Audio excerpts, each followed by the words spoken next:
Good morning, students. Today we have to discuss the scattering of light. What is the meaning of scattering of light? Scattering of light is that the spreading of light in different directions. It is the spreading of light into different directions. So what happens when light enters into the atmosphere? Uh, the atoms and molecules of different gases absorb the light and re-emit it, and re-emit in all directions. This phenomenon is called the scattering of light. Scattering and reflection. The difference is that in case of the reflection, the ray of light strikes the reflecting surface and returns back. That is instantaneous process, striking and returning back.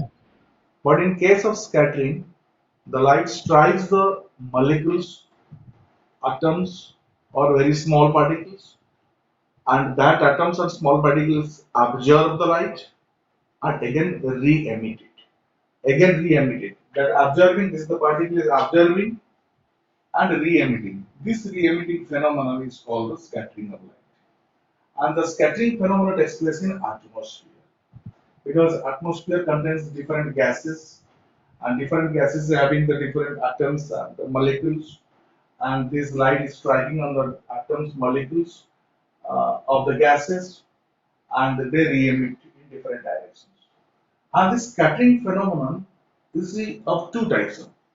If the size of the particle is very less than the wavelength of light, if the size of the particle is very less than the wavelength of light, that means the size of the particle is very smaller than that of the wavelength of light, then that type of scattering is called the Rayleigh scattering. The Rayleigh scattering takes place. And if the size of the particle is more than the wavelength of the light, then the scattering phenomenon is the Tyndall effect. You know it from the previous classes. So what happens here? In case of Rayleigh scattering, you must be knowing that intensity of scattered light, the light intensity is inversely proportional to the fourth power of the wavelength of light. Rayleigh scattering. If that is the condition is that if the size of the particle is very less than the wavelength, so in this case the intensity of light is inversely proportional to the fourth power of the wavelength of the light. That means for the red light, if you think for the red and violet, what will happen? Red is having greater wavelength than the violet. The greater wavelength intensity of scatter light will be less. Means to tell the light which is having greater wavelength will be scattered least. So accordingly we can find it as if you arrange the VV air condition, violet, indigo, blue, these colors are having a smaller wavelength, so they will be scattered more. They will be scattered more. In case of the Tyndall effect, what will happen? That is the if the liquid, particularly if you tell the colloidal solution is there, if the size of the particle is more than the wavelength of the light, in that cases you will get the scattered very less. The scattering light will be very less.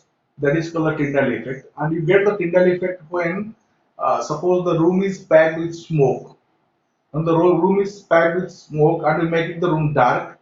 You pass a small stream of light to that room, we will be finding the path of the light there. Means the particles which will be coming onto the path of the light, they will be scattered. That can be visible. That effect is called the Tyndall effect. You know it. But this type of scattering is very special, and due to this reason, you can see the uh, blue color of the sky. Why the sky looks blue? Why the sky looks blue? And why the sun looks red and during sunrise and sunset? This phenomenon can be explained on the basis of this Rayleigh scattering.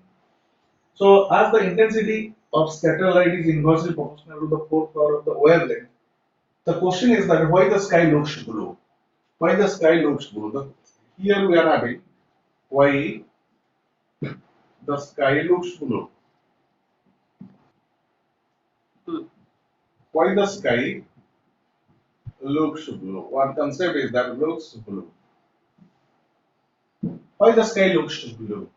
So, according to the Rayleigh scattering, the intensity of light, scattered light, is inversely proportional to the fourth power of the wavelength of light, and the blue color is having smaller wavelength, so that will be scattered more. So, as and when the scattered, the blue is very smaller wavelength. Indigo, even if you can tell you the violet, indigo, VIB gear, VIB, violet, indigo, blue, all the three color will be scattered mostly.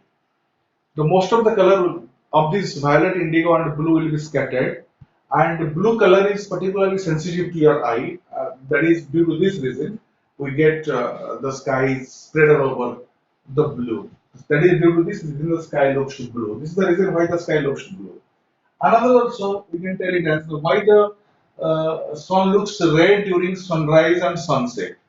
During sunrise and sunset, the sun is actually far away from us. That is far away from us during sunrise and sunset.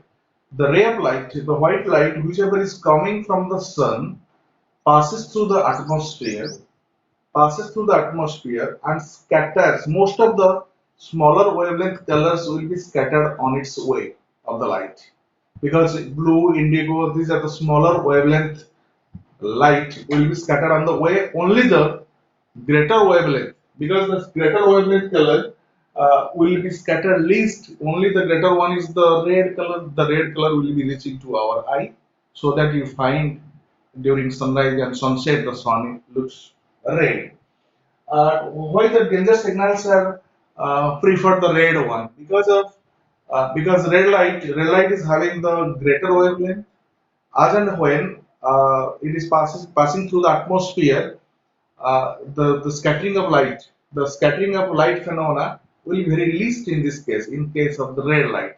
Due to this reason, that we can see that the red light can move a longer distance.